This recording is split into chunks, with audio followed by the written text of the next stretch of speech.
Hi, happy Tuesday. Our lift this week is the deadlift, which is one of my favorites. And you probably already know that.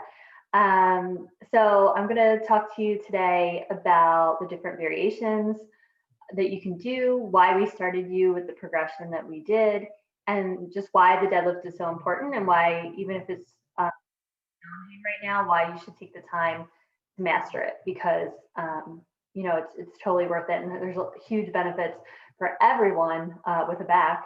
You know, not the spineless creatures; they can just go link off somewhere. But if you have a back and you want to be strong, and if you are a runner, are putting a lot of stress on that back and that core, so you want to make sure that you are training it appropriately.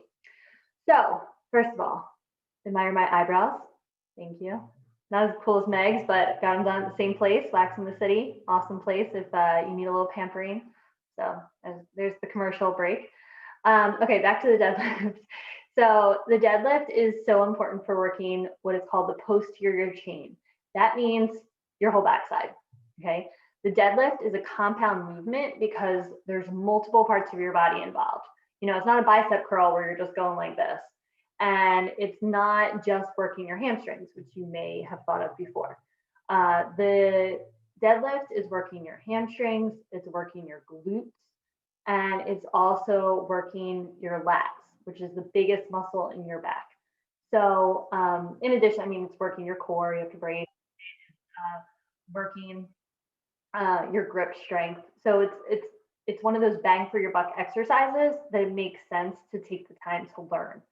I'm still learning how to deadlift. I'm still getting better and better at it, and it's something that you want to make sure that you're doing the progressions appropriately, because if you start upping your weight but your form isn't really good, you could wind up getting hurt. But that doesn't mean you shouldn't try this. Okay, so deadlifting will help strengthen your back, not hurt it, as long as you are following the cues and progressing as you need to, not just kind of jumping ahead. So really take the time to learn this exercise before you just kind of do it mindlessly, because then you could wind up getting hurt. Okay, so not to scare you. It's not that scary, you'll be fine. All right, I'm going to start with my SWiffer again. So the first thing that we put in your program is an RDL, or Romanian deadlift. That just means you're not pulling something up off the floor. Okay, you're starting from a standing position, and you're going to hinge back to go down just to your knees and come back up. So, the SWiffer is great for that. When you're learning the move, you're gripping it like a bar. So you want to create tension in multiple parts of your body here. First, when you go to do a deadlift, you are not just hinging back, but when you come back up, you're pushing away the floor, okay? So I like to have a nice strong grip on the floor. My big toe stays on the floor. My feet kind of screw into the floor because I need to be ready to push that floor away. So start creating the tension at the bottom here with your feet. You can have the feet about hip width apart. Okay, feet about hip width apart. So I don't have a super narrow stance. I don't have a really wide one for this first variation. I'm just going to have them about hip width apart. My knees are just slightly bent. Okay, just slightly bent. You don't want to be locking things out. And that's just all day, right? When you're standing, try not to lock things out. So slight bend in my knees. Okay, standing about hip width apart. Next thing I'm going to do is I am going to pull my shoulder blades together and try to slide them down towards my butt. And doing so starts to turn on this big muscle here, the lats. Your latissimus dorsi, right? And this is something that I struggled with, especially as I went up in my list. So I've had to come back down a little bit in the weight to really get those lats engaged. And that's okay. This is something that happens when you are doing any kind of activity, right? Where you progress and then you realize that you could get better at it and you have to come back down a little bit, regress, and then you progress again. So if you have been deadlifting and now you're realizing like, oh, my form wasn't that good, I need to fix that, it's okay to the weights down, go back to the SWiffer, okay, and check your form and get that really, really good, because it's just going to make it easier when you do go to pick up that weight again to have really good form. So I have my feet anchored into the ground, my feet hip width apart, slight bend in my knees. I'm going to pull my shoulder blades together and down towards my butt, okay? Now I'm going to push my hips back, and I'm going to slide this SWiffer down towards my knees, okay? And my shins are going to stay vertical. So I don't want to be leaning forward like with a squat. I want to make sure that my shins are staying vertical, my knees are over my ankles, okay? I'm keeping that tension in the lats. So look, if I ease up on that, okay, you can see, if you video yourself or you're looking in the mirror, you can see when it goes flat. You want to see that tension there. Tighten up the lats. And then you're going to squeeze. You want to feel your hamstrings low. So it's like if you're pulling a rubber band back, okay? Picture your hamstrings or the rubber band. You're pulling them back, getting that tension. So you want to go back as far as you can, as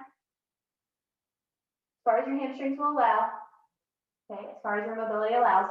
And then you're going to squeeze your hamstrings and your glutes to pull yourself back up.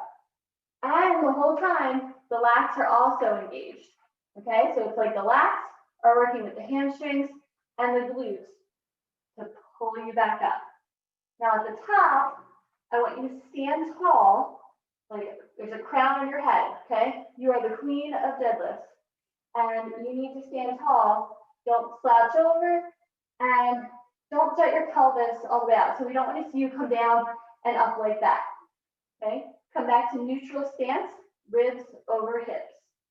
So standing tall when you get back up, glute squeeze at the top, and that is the basic movements of a deadlift.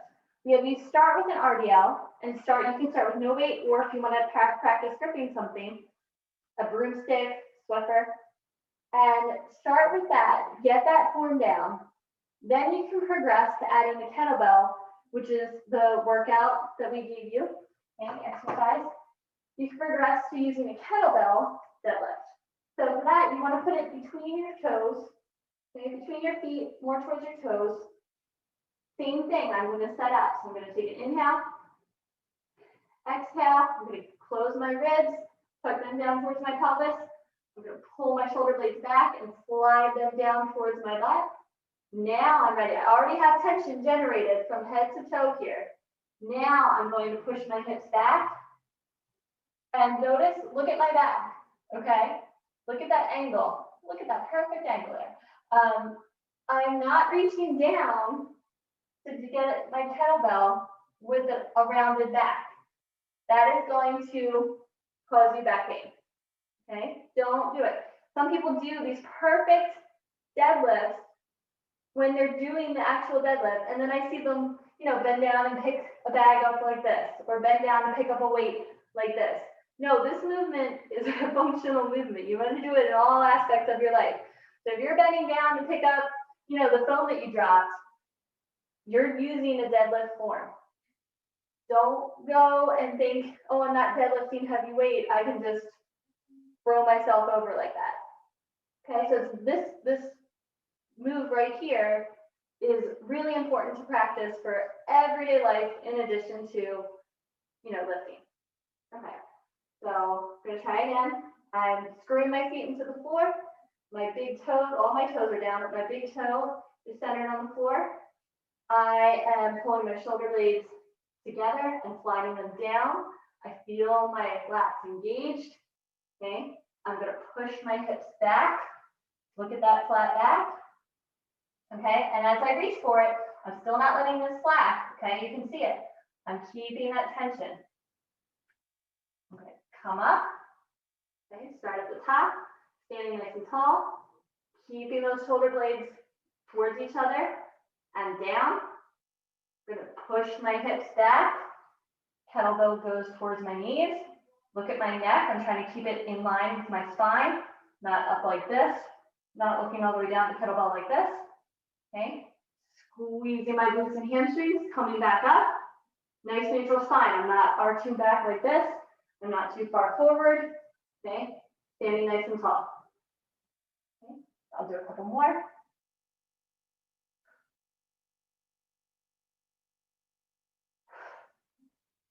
Okay. So you've got to keep that tension in multiple parts of your body when you go to do it. So if you are feeling good about your RDL form, you can now progress to deadlift from the floor. Okay, so if you've been doing the kettlebell workouts and you feel like you're up for a different challenge now, you have good range of motion, pushing your hips back, you're feeling it in the right spaces, then you can progress to the floor.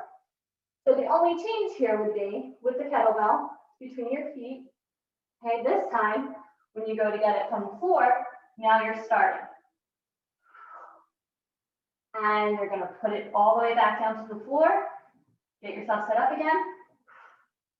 Okay. You can adjust in between if you need to, put it back on the floor completely, get yourself resettled. That is totally fine. Okay. It's better that you have good form instead of just thinking you have to barely tap and not put the weight down. Okay, you are allowed to put the weight down. It's okay. Now, if that feels good and you're ready for the next progression, what you can do is a suitcase two-handed deadlift. I have two kettlebells here. They look the same, but this one's really light and this one's heavy. So my form might be a little bit off, but bear with me. So what I'm going to do here is I'm going to put one either side of my feet. So now I'm preparing for when I want to go to that barbell to pick up both sides. Okay. I'm not going to have it centered anymore. It's going to be off-centered, so it's a little bit more of a challenge. Same thing though, all the same rules apply. Feet about hip width apart, slight bend in my knees. Okay, my shoulder blades are back and sliding down towards my butt. My ribs are closed, my ribs are over my hips. Getting nice and tall. Okay, I'm generating tension already before I even pick up a weight. I'm going to push my hips back. Okay, I'm going to grab them. I really feel my lats here now. Keeping my shins vertical. Again, one is heavier than the other, so it looks a little bit off. Okay, I'm going all the way to the floor.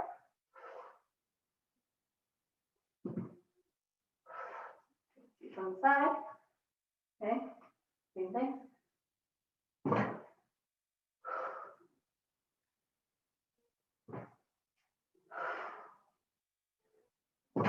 Okay, so those are some ways to get you towards the bar. So if you have a bar at home, okay, I'm going to show you two more. I'm using a SWiffer here. Okay, a new toy I got this year is a trap bar. So if you happen to have access to a trap bar, which most gyms will have one lying around, okay, the trap bar is great for learning how to do a full barbell deadlift from the floor. And if you have access to one, you should probably try that before trying the barbell. If you don't, not a big deal. This is a little bit easier because it centers the weight for you. You don't have to have the two-handed grip on either side in front. You can have it at the side. So it's similar to that suitcase deadlift with the kettlebells that I just showed you. Same thing. Look at my back. I'm generating tension. And up. Okay, so it's the same thing. You step inside, that's all. Okay, so that's the trap bar deadlift. If you have access to that, just wanted to show you that variation. Okay, and then the last thing is the full barbell deadlift. Let me pause here a second and get it set up. Okay, I'm back. I had to get barbell set up here. Okay, so there's a couple options for you to use the barbell as well. Okay, the first, a lot of times people will start out with a sumo deadlift. So instead of having my feet hip width apart, you can see here, I'm going to have them wider, like for a goblet squat. That's sumo. So my feet are going to point out some. I have a nice wide stance, and I can do an overhand, underhand grip for the sumo. So if you have trouble getting back far enough when your feet are closer together, the sumo deadlift might be a good variation for you. And having one hand under and one hand over is also an easier way to pick up the barbell as well. So if your grip isn't super strong, and I struggle with heavier weights holding both hands, you know, with the overhand grip. So if you are trying to start the barbell and you're not quite ready for the conventional deadlift, or if you just want to play around and see how sumo deadlift feels, okay, this is the stance that you're going to use. So you're still going to push back, but notice your legs are a lot wider. Okay, so still pushing back. It's easier to get down to that bar when your hips are wider apart, your feet are wider apart. So that's why the sumo deadlift is the next progression here. So you're going to pick it up and come up. Okay, go from the side, nice wide stance.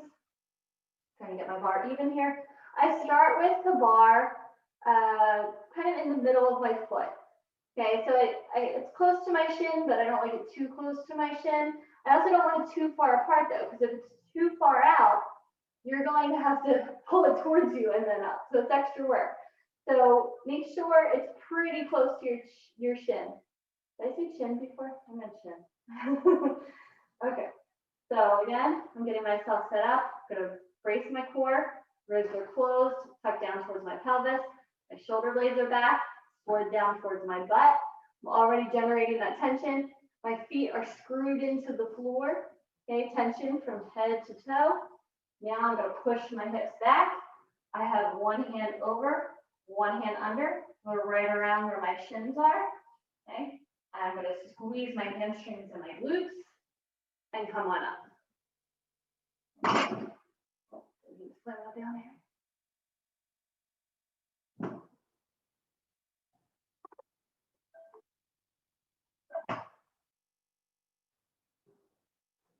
Okay, so that is a sumo deadlift. Okay, now for conventional deadlift, you go back more towards feet about hip width apart, still slight bend in your knees. And you're going to do similar to the suitcase deadlift, except this time your hands are going to be in front of you. Okay, so it's a little bit challenging to maintain that shoulder packing, as Meg calls it, right? Shoulder packing while having your hands in front of you. So this is the last in the progression. So this is the most challenging. I'm going to step up to the bar, my feet just a little bit wider than hip width. That's kind of the stance I like to take. Okay. Sorry, my head is cut off here. And again, I have the bar about mid-foot, a little bit closer to my ankle than my toes. Not super close to my shins, but you know, not far out either. I don't want to grab the bar out here, pull it towards me and up. I want it where I can easily glide right up. Okay, I'm generating that tension, pushing my hips back, like overhand grip. Okay, making sure my butt is back, my shins are vertical, feet are gripping the floor. Okay, all this tension, and I pick up the bar a little bit before actually pulling it off the ground. Okay, I exhale to come up and go back down. Again, there's tension in the bar. I'm already pulling the bar before I actually lift it off the ground.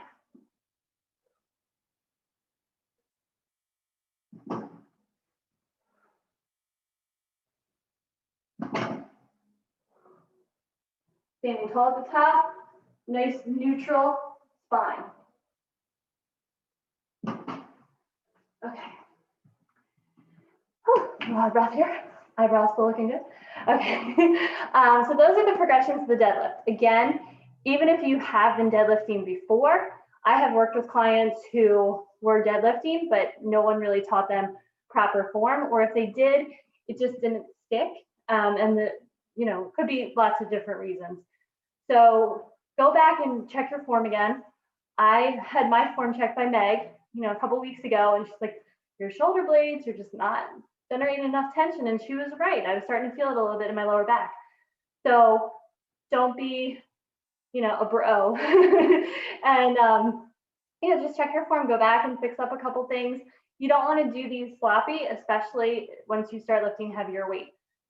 And again, this is a functional movement. So learn this pattern so you can use it every day, not just when you're lifting, but when you're picking something up off the ground, or you're helping to move furniture, or, you know, bending down just to get something out of your bag. you want to make sure you're doing that hip hinge and you're using your posterior chain instead of the front of you all the time. This is going to have huge benefits when you're running as well. You know, it's very hamstring oriented and glutes oriented. That's what running is. I'm, you know, finally using my glutes now when I run. So you really want to make sure that you have a strong backside in order to keep propelling you forward. Okay. All right. Hopefully this was helpful. Please reach out to me or Meg if you have any questions, and make sure that you submit your form, because this is one of those things that you really want to get right. So submit your form to us. We both have a pretty trained eye with the deadlift now, and we would love to help you with that. Okay. Have a great day.